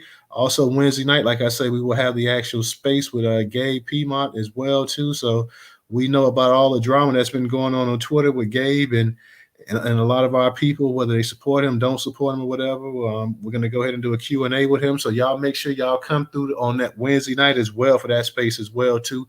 If you haven't and you can, please go ahead and support us on Cash App, $Newstoter, $Newstoter. If you got $1 or $2 that you don't mind donating, please go ahead. It will definitely help. That's $Newstoter. Newstoter is the largest Black-owned news curation platform today in America. On that end, I'm going to let Ray and DJ, y'all say something real quick, and I'm going to go ahead and close this space out. Ray, you got something you want to add? Yeah, 2 quick things. If anyone wants to actually see a picture of the shooter in, Monterey Park in California, I posted to the Jumbotron that's in the bar there. And the second thing, I'm going to make it very quick. People that won't treat you right, damn sure won't treat you. The people that won't teach you right, damn sure won't treat you right, and vice versa. So we need to keep that in mind. They can ban whatever they want in the schools. They can't stop us from educating our children in our homes and teaching them the right way. All right, DJ, you got something you want to add real quick? Yeah, I think, like you said, DeSantis is much worse than Trump. And Alexander, you will have to show me a policy or any type of thing Trump actually did against us as Black Americans, which we still don't see anything to this day. And with that being said, I agree with, I think Christina, Trump is a businessman. So when you think about when Trump was president the whole 4 years, gas prices was low as hell. It was looking like 88 prices. You know what I'm saying? We wasn't at war with nobody. There was no inflation. Only thing people could really say about Trump, I hate the way he talked, specifically our people, Black Americans. Oh, I hate the way that that joker talk, this, that, and the third. But like Trump was doing the same thing. Y'all was watching The Apprentice. Yep. That was some of y'all show. You know what I'm saying? Like, keep it real. So Umar Johnson, yeah, stay on Brett Favre neck. But we're gonna have to stay on your neck too, Umar. Where that school at, fam? You feel what I'm saying? Speaking of schools, you feel what I'm saying? Because you can't really say anything about anybody because we've been waiting for you for the last 10 years to build that Frederick Douglass Marcus Garvey Academy. People done donated to you. So where's that money at, yo? See, we forget about these things. Brett Favre, you's a sucker. You stole from the people. You stole from the poor people. People like our people in here need that little bit of money, SNAP benefits, welfare, whatever it be to get by the next month, day, year, whatever it is, because we are economically poor and disenfranchised systematically. You feel what I'm saying? And the Monterey Park, that was the shooting thing that the Asian dude did or something like that. Because I didn't catch that one, even though I heard y'all. Yeah, that's what happened. Right. Well, hey, look, ain't no such thing as Asian hate, and ain't no such thing as an Asian only here in this country. Because you could go to the continent of Asia, but that's not a country as a whole. That's a continent. Philippine, Taiwanese, Japanese, Chinese, those are all different entities, but they group up and when they come over here to go against us. So that's how they are Asian. Other than that, you just a separate person. Just like Jamaicans are separate, Haitians are separate, Congolese are separate. Yeah, we are part of the African diaspora tribe somewhere linked up in there, just like they're part of the Asiatic type tribe. But y'all all separate and y'all know that shit. But they'll come over here and group up together and go against us. And Professor, you right. All those so-called Asian attacks, whether it been in California, New York, or some other major city, black folks already control most of the cities. Let's just keep it real about that. You know what I mean? All major hubs. So with that being said, why was these so-called black folks, I got my fingers up, wearing pink? So if y'all know about y'all colors and you know the powers behind the color pink, you already know that's a false flag. They use that shit to prop they fucking self up to get a hate crime bill passed as the prop, the buffer to stop these white folks from beating their ass. Because you have to remember, Asians don't live in black neighborhoods. They live in their own Chinatown. Some of y'all may do business, but we talking what, Chinese store here, hair care store there, or whatever store there in the hood. It's not like y'all in the hood, you know what I'm saying, chilling and shit amongst us. So how's all we beating y'all ass? And again, when you think about New York City, that's Tether Gang, Tetherville, and ain't too many black American knackers up in New York City specifically, not New York State, New York City specifically. So I'm not sure how it is in California. I think, what is it, 2 million black folks? But what is the demographic of black folks and Asians together in California? And surrounding black neighborhoods and Asian neighborhoods, they neck and neck. You know what I'm saying? Because even Chinatown is across the bridge from Brooklyn. Come on now. But I yelled at Newstoter out, subscribe to Newstoter. All right, y'all. We'll go ahead and we'll see you guys tomorrow. Y'all have a good night. And make sure you go ahead and retweet those spaces out as well, too. So we'll see you guys tomorrow. Everybody have a good Sunday and be safe. Cowboys lost, too.